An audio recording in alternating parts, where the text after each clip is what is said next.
son peuple le dise à l'univers. Il rachète et rassemble tous les hommes. Peuple de baptisés, marche vers ta lumière. Le Christ est ressuscité. Alléluia, Alléluia.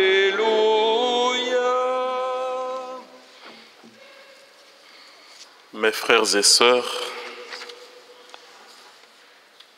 le livre des Actes des Apôtres nous donne l'occasion pendant ce temps pascal de manière singulière de pouvoir découvrir les réalités de l'Église naissante avec les apôtres et les premiers disciples du Christ.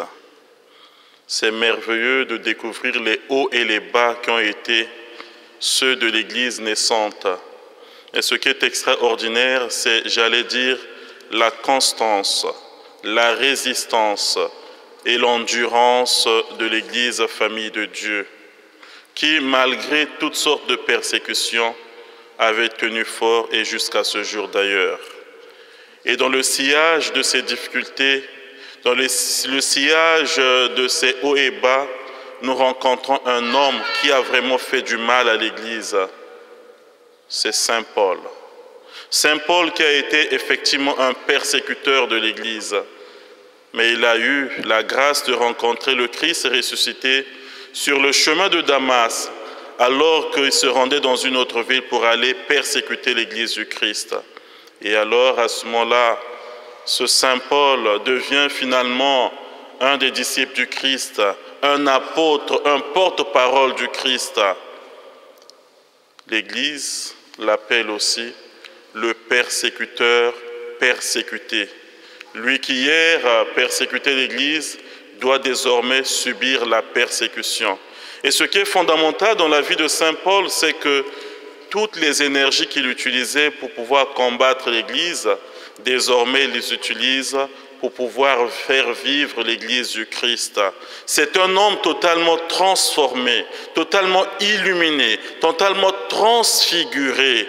Désormais, il est habité par la lumière du Christ et il doit absolument annoncer avec fierté cette bonne nouvelle du salut que le Christ est vraiment ressuscité. Alléluia. Cet homme, donc Saint Paul, pose problème au cœur de la communauté de Jérusalem. Oui, on le connaissait persécuteur et désormais qu'on le présente comme étant un des disciples du Christ. Voilà la grande difficulté que rencontrent ceux et celles qui avaient connu Saint Paul. Nous avons donc l'avantage de connaître Saint Paul aussi bien dans sa vie avant sa conversion qu'après sa conversion. Et désormais, ses disciples, ses premiers chrétiens ne comprennent pas comment cet homme qui hier avait de l'acharnement contre l'Église doit désormais être présenté comme un disciple. Voilà pourquoi il était injurié et chassé sur certains territoires, comme nous l'avons entendu tout à l'heure. Avec cette parole de Dieu, mieux cette première lecture, nous découvrons quelque chose d'extraordinaire, mes frères et sœurs.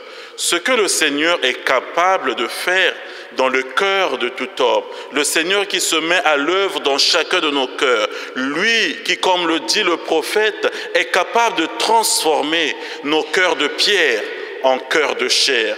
Cet homme, Saint Paul, n'est plus le même.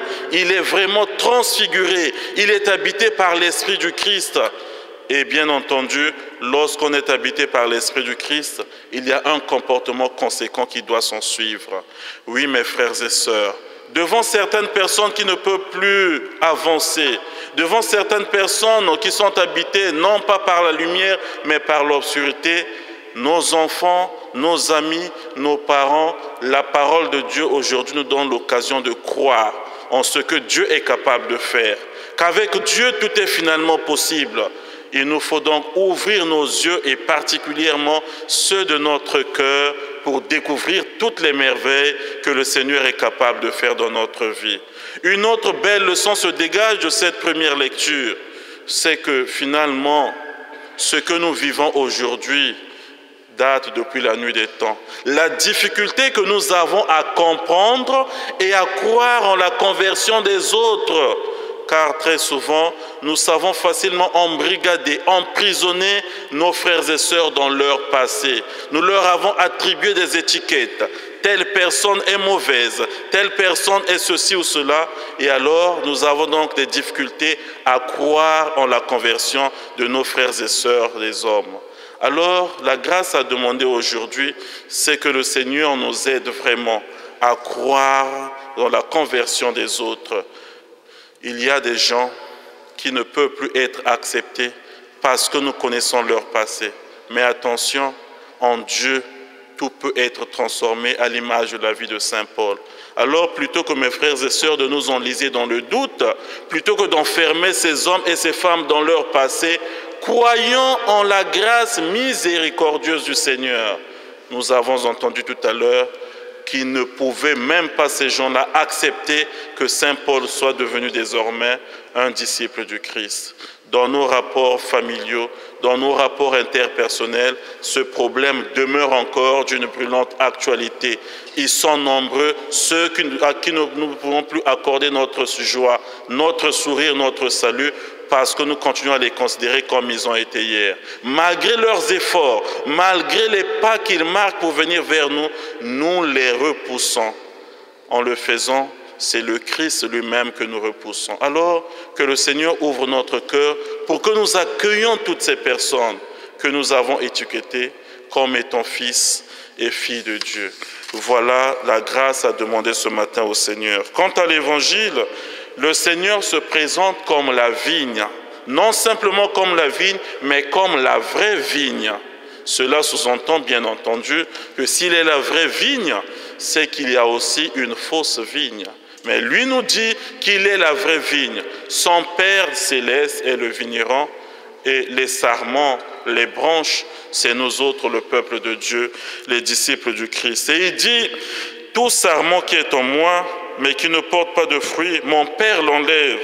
Tout sarment qui porte du fruit, il le purifie en le taillant pour qu'il en porte davantage. Et plus loin, il dit, mais vous, déjà, vous voici purifiés grâce à la parole que je vous ai dite. Cela voudrait dire que quoi mon frère, ma soeur, que nous ressemblons, nous autres, à cette deuxième catégorie de sarments. Nous ne sommes pas encore morts. Nous avons encore la possibilité d'être purifiés par le Seigneur. Et il y a finalement des rapports de dépendance qui se développent entre le sarment vis-à-vis de la vigne, entre le sarment vis-à-vis du vigneron qui est le Père céleste dans les cieux. Chacun devrait se rappeler chaque minute de sa vie, mes frères et sœurs, qu'il n'est qu'un sarment. Et le Christ le dit, qu'un sarment coupé de la vigne ne peut plus vivre. Il va se dessécher et être bien bon à être brûlé. Nous devons donc, pour pouvoir continuer à vivre dans notre vie, demeurer en lui. C'est le verbe qui est utilisé. Demeurer, qui fait allusion au temps. Demeurer, qui fait allusion à la constance. Demeurer, qui fait allusion à la patience. Demeurer, mes frères et sœurs, qui fait allusion au fait que nous soyons de manière indéfectible attachés à cette vigne. Il s'agit bien entendu d'un langage bien imagé. En parlant des fruits, Jésus ne parle pas de bananes ou encore de raisins. Il voudrait parler de tous les fruits, mieux de tous les comportements que nous pouvons afficher conséquemment à notre vie chrétienne. Il nous dit que nous ne sommes que les simples sarments. Alors, c'est une attitude d'humilité, mes frères et sœurs, qui nous est recommandée aujourd'hui. Un sarment, c'est-à-dire chaque disciple du Christ devrait se rappeler que sans la vigne, je ne peux rien. Chacun de nous peut déjà se poser la question de savoir quelle est la manière dont je me fais aborder par le Seigneur. Quels sont les rapports que j'entretiens avec le Seigneur, qui est finalement l'auteur de ma vie. nous avons cette belle image, mes frères et sœurs, du tronc et des branches. C'est la racine qui donne de la sève, qui est remontée par le tronc et qui finalement est distribuée à toutes les branches. Voilà, mes frères et sœurs, ce grand rapport essentiel et substantiel que nous devons développer avec le Christ. Chacun de nous doit se rappeler que coupé du Christ, il devient en dehors de la vraie vie, de la vie éternelle. Coupé du Christ, nous n'aurons plus de référence. Coupé du Christ, nous sommes voués à notre propre mort, à notre propre échec. La grâce à demander au Seigneur de manière humble, Seigneur, aide-moi chaque jour, par mes paroles et par mes actes, à demeurer en toi pour que je reçoive toujours cette sève qui me fait vivre. Et cette sève, c'est bien entendu la parole de Dieu et la table eucharistique. Cette sève, c'est tous les sacrements que l'Église met à notre disposition pour pouvoir continuer à rencontrer le Seigneur notre Dieu.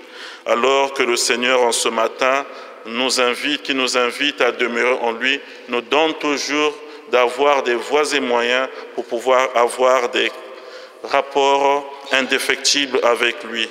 Mon frère, ma sœur, être sarment, c'est reconnaître que finalement, rien ne peut avancer dans ma vie si je n'ai pas mis toute ma confiance en Dieu. Quelles que soient mes capacités, quels que soient mes moyens, pour pouvoir avancer, il me faut associer le Seigneur à œuvrer dans tout ce que je fais.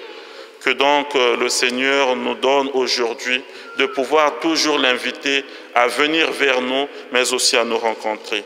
Ces fruits dont parle le Christ, c'est la justice. Ces fruits dont parle le Christ, c'est l'amour.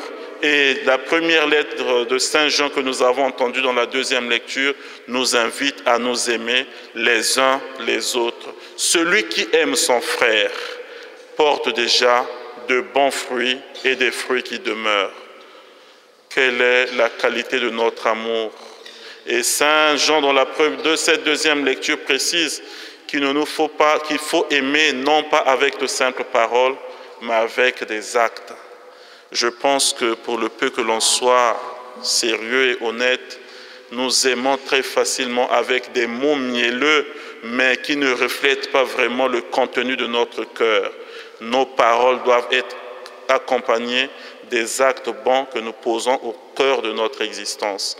Alors que Dieu nous aide, mes frères et sœurs, à produire ces bons fruits. Et comme je l'ai dit pour terminer, celui qui est sarment doit absolument reconnaître et surtout compter sur la vie du Christ ressuscité.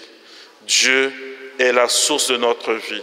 Il est notre refuge. Alors, en tout temps et en toutes circonstances, reconnaissons sa gloire et toute sa majesté. C'est un homme dans mon pays qui prétendait connaître tout. Il savait tout. En tout et pour tout, il savait se justifier. Même quand il avait tort, il savait rattraper la raison. Mais la vie, c'est toujours nous rattraper. Il ne croyait presque pas en Dieu. Et alors un jour, au cours d'un voyage, ils sont 4 dans son véhicule. C'est lui qui est au volant. Et malheureusement, leur arrive un accident de circulation. Les 3 autres l'avaient entendu crier quelques secondes avant cet affrontement. « Seigneur, sauve-moi !» Ce qui a été la réalité. Et après cet accident, dans un état comateux, à l'hôpital, 3 jours, 4 jours, finalement il sort de son coma. Et quand il voit la salle de l'hôpital, il pose la question, mais où est-ce que je me trouve? Il lui dit, mais tu es à l'hôpital, c'était grave, tu as connu un accident de circulation. Il dit, non, non. Moi? Oui, voilà ce qui s'est passé. Il dit, ah, mais heureusement, parce que ce jour-là, si je n'avais pas bien vu la voiture venir vers moi, aujourd'hui, je ne serais pas en vie. On lui dit, non, mais tu avais plutôt crié, ô Seigneur, sauve-nous. Voilà ce qui nous arrive le plus souvent. Nous savons nous justifier. Comptons sur la grâce de Dieu. Et cette grâce nous est offerte de manière gratuite. En Dieu et pour Dieu, tout est grâce. Alors qu'il nous accorde cette grâce aujourd'hui et pour les siècles des siècles. Amen.